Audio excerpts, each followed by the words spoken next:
ఈ గుడివాడ మాటలకి ఇక వైసీపీ దుకాణం బంద్ అయినట్లేనా?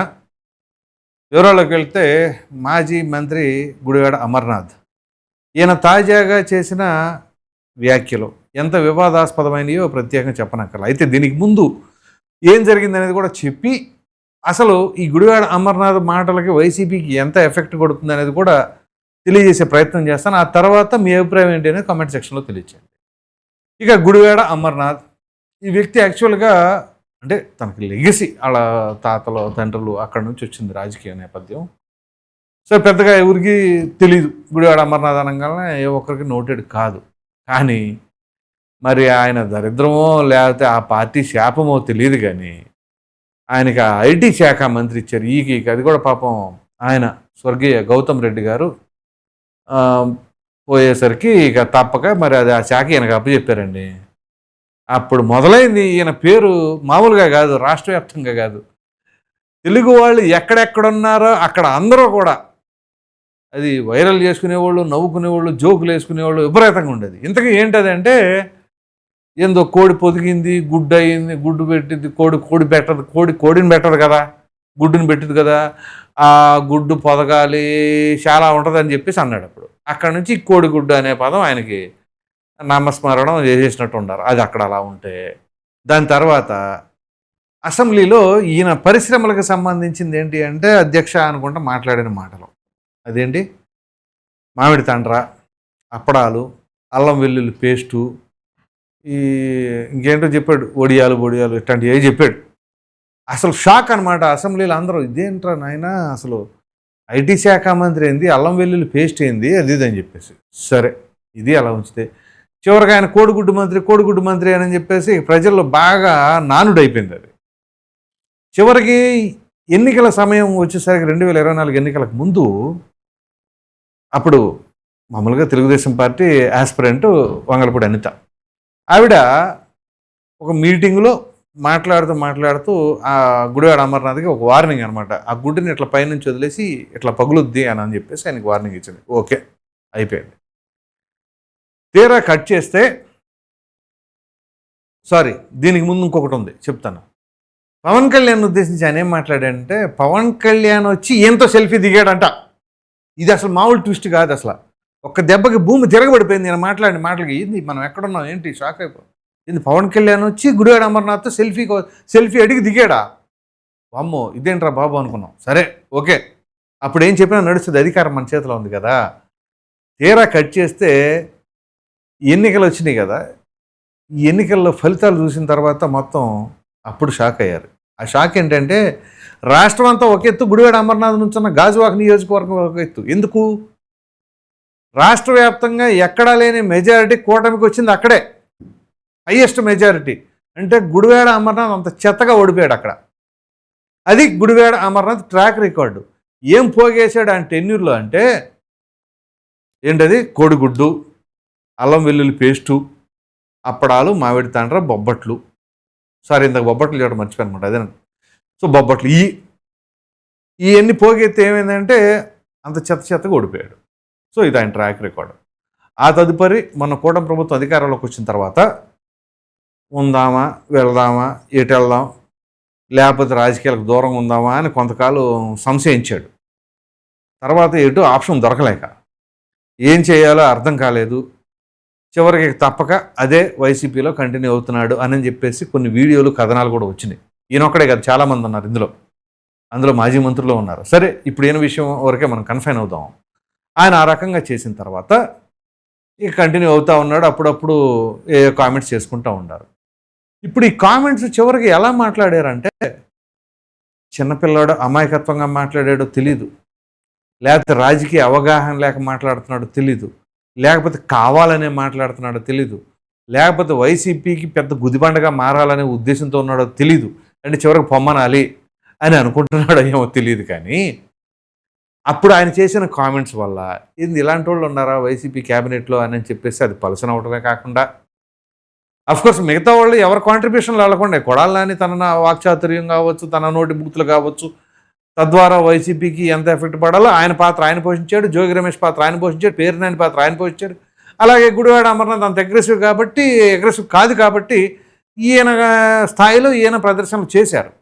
దానివల్ల ఈ పెద్ద పెద్ద దెబ్బలు పడినాయి. అది అలా ఉంటే ఇప్పుడు ఈయన మరలా ఏమనుకున్నారేమో తెలియదు కానీ మరలా ఇప్పుడు మొన్న మాట్లాడారు.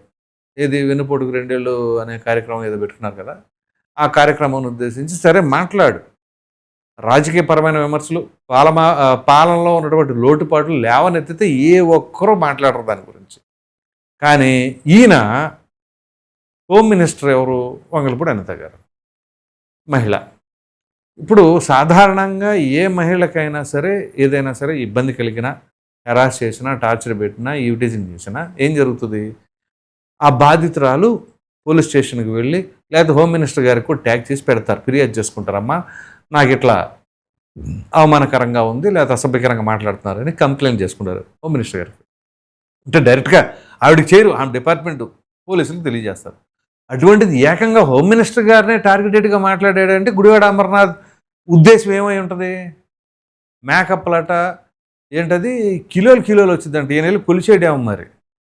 ఆవిడ మేకప్ ఎండలోకి వెళ్ళిన తర్వాత రాలిపోతే అప్పుడేమన్నా ఈయనేమన్నా తీసుకెళ్ళి కాటా ఏమైనా ఇచ్చాడా అని చెప్పేసి కూడా కొంతమంది అభిప్రాయపడుతూ ఉన్నారు. ఎందుకు ఇలాంటి మాటలు మాట్లాడతాం? ఇంత దిగజారుడు మాటలు మాట్లాడతాం అవసరమా? ఆల్రెడీ పాతాళానికి వెళ్ళిపోయారు, ఉన్న పాతాళం సరిపోదా? లేదు మేము ఇంకా డ్రిల్లింగ్ వేసుకొని ఇంకో 100 అడుగుల లోతుకి వెళ్తాం, మాకు ఇది సరిపోవట్లేదనే ఉద్దేశంలో ఉన్నారా? సో పక్కన జగన్మోహన్ రెడ్డి రప్ప అంటాడు, లేకపోతే ఆయన అనుచరులు రప్ప అంటారు, ఇంకొంతమంది ఏదేదో లేపేస్తామంటారు. మరో ప్రక్కన ఈయన వచ్చేసాం మహిళల గురించి అసభ్యకరంగా మాట్లాడతారు. సరే, ఇందులో హైలైట్ ఏంటి అంటే, సరే ఇంకా కొన్ని అసభ్యకరమైన మాటలు మాట్లాడి ఆడి జోలికి నేను వెళ్ళను, కానీ హైలైట్ ఏంటి అంటే ఇప్పుడు ఇంకా ఈ వైసీపీని డిఫెన్స్లో పడేయడానికి లేకపోతే వాళ్ళ దుకాణం బంద్ అయ్యిద్ది అని టైటిల్ పెట్టడానికి కారణం ఇదే. ఇప్పుడు నేను వాడిన ఏంటది బుల్లెట్ ప్రూఫ్ కారు నువ్వు వాడుతున్నావు. ఇది ఎంత హైలైట్ జోక్ అంటే, పాపం గుడివాడ అమర్నాథ్కి స్క్రిప్ట్ ఇస్తున్నారా లేకపోతే తనకి ఆ టైంకి స్పాంటేనియస్గా వస్తే మాట్లాడుతున్నారా తెలియదు, కానీ వాళ్ళు వాడిన బుల్లెట్ ప్రూఫ్ కార్ నువ్వు వాడుతున్నావు, నేను వాడింది నువ్వు వాడుతున్నావు అని చెప్పేసి అంటే నువ్వు కొనిచ్చావా? కాదు, ప్రభుత్వం అనేది ఒకటి, ఎవరు అధికారంలో ఉంటే వాళ్ళు వాడుతూ ఉంటారు. ఇప్పుడు అన్న మాటలకి ఒకవేళ టీడీపీ సోషల్ మీడియాలో కానీ ఎవరైనా సరే మేము కట్టించిన సెక్రటేరియట్, మేము కట్టించిన అసెంబ్లీ, మరి అక్కడ నువ్వెందుకు కూర్చుంటున్నావు, ఆ అసెంబ్లీకి నువ్వెందుకు వస్తున్నావు, లేదా మేము చేసిన ఈ కదా అక్కడ నువ్వెందుకు వస్తున్నావు అని అంటే అసెంబ్లీలు సెక్రటేరియట్లు ఒకసారే కడతారు కదా. సరే, అది టెంటేటివ్గా కట్టారా ఏదో వాట్ ఎవర్ ద రీజన్ అది ఉంది. దానిలో అసెంబ్లీ సమావేశాలు జరిగినాయి. అదిగో నేను కట్టిన అసెంబ్లీ, నేను కట్టిన సెక్రటేరియట్, నువ్వెందుకు కూర్చుంటావు అని అంటారా టీడీపీ వాళ్ళు కానీ ఎవరైనా సరే? అంటే బుద్ధి తక్కువ మాటలు అంటారు, ఎందుకంటే అది ప్రభుత్వం అనేది.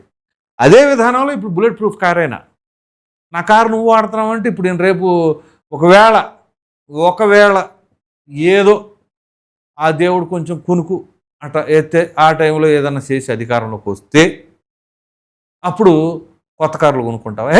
వాళ్ళు వాడిన కారు నేను వాడిన అంటావా? ప్రజలు ఊరుకోరు, గుర్తుంచుకోండి. ఎవడ సొమ్మని ప్రతిసారి మేము కొత్త కార్లు కావాలి, నాకు ఇది కావాలి, నేను అక్కడ పెడతా, నేను ఇక్కడ చేస్తానంటే ప్రజల సొమ్ము అది. ఎలా పడితే అలాగే ఎక్కడ పడితే అక్కడ నేను కొత్తగా కొనుక్కుంటానంటే కుదరదు. ఇక్కడ ట్యాక్సులు కడుతుంది మేము, వాసిపోతుంది ప్రజలకి. అలాంటప్పుడు నీ ఇష్టం వచ్చినట్టు నా కారు నువ్వు వాడుతున్నావు, నీ కారు నేను వాడుతున్నావు, ఇది అసలు ఏం మాటలయ్యి? ఎలా ఉంటుందంటే స్కూల్లో చిన్నపిల్లల్లాగా, నేను నీకు బల్పం ఇచ్చానుగా, రేపు పొద్దున్న నా బల్పం నాకు ఇచ్చేయని చెప్పేసి అంటారు చిన్న పిల్లలు. ఆ తరహా మాటలాగా ఉన్నాయి. ఈయన మాజీ మంత్రిగా చేశారు. మాట్లాడేటప్పుడు మనం ఎటువంటి విమర్శలు చేయాలి ఏంటి అని చెప్పేసి కనీసం దాని ముందు ప్రిపేర్ అని అవ్వండి. అది ప్లాన్డ్ ప్రోగ్రామే కదా. జూన్ 12వ తేదీన ప్లాన్ చేసుకున్న ప్రోగ్రామే. అడావుడిగా వచ్చేసి మాట్లాడమని చెప్పలా. ఓ 2 రోజుల ముందు ఎవరైనా ట్రైనర్ని పెట్టుకోండి, ఒక స్క్రిప్ట్ రైటర్ని పెట్టుకోండి, రాపించుకోండి, 1-4 సార్లు ప్రాక్టీస్ చేసుకోండి. ఆ తర్వాత ఏం మాట్లాడాలి అని దాన్ని ఫిల్టర్ చేసుకొని చెప్పండి. అంతేగాని ఎలా వచ్చేసి నేను వాడిన ఏంటది బుల్లెట్ ప్రూఫ్ కారు నువ్వు వాడుతున్నావు ఏంటది? ఏం మాటలు అయ్యి? ఇంకా నయం, నేను గెలిచి ఓడిపోయిన నియోజకవర్గంలో నువ్వు గెలిచావు అని అంటే అది అసలు ఏమన్నా ఉందా మాట్లాడే మాటలకి? సో ఈ గుడివాడ అమర్నాథ్ మరి అమాయక మాటలో తెలియక మాట్లాడుతున్నాడు, కావాలని మాట్లాడుతున్నాడు, కానీ అది వైసీపీకి తీవ్రమైన డ్యామేజ్ అని తీసుకొస్తుంది. అంటే అదే నేను ఇందాక చెప్పాను కదా, ఎవరి కాంట్రిబ్యూషన్ వాళ్ళది. కొంతమంది చేతల ద్వారా, కొంతమంది నోటి మాటల ద్వారా చేసుకుంటా వెళ్ళిపోతున్నారు. అలా చేసుకుంటా వెళ్ళిపోతే ఏమవుతుందంటే ఇక ఎక్కడికక్కడ మేము దుకాణం బంద్. అని చెప్పేసి పెట్టుకోవాలి. ఇక ఆ రకమైన పరిస్థితికి అయితే తీసుకెళ్తున్నారు. వీళ్ళ వల్ల పార్టీకి ఎంతవరకు ఉపయోగం ఉంటుందో తెలియదు, కానీ విపరీతమైన డ్యామేజ్ అయితే అవుతుందని ఇప్పుడు సోషల్ మీడియాలో కూడా చక్కర్లు కొడుతున్నాయి. మరి మీరేమనుకుంటున్నారో అనే అభిప్రాయం కామెంట్లో తప్పకుండా తెలియజేయండి. Thank you.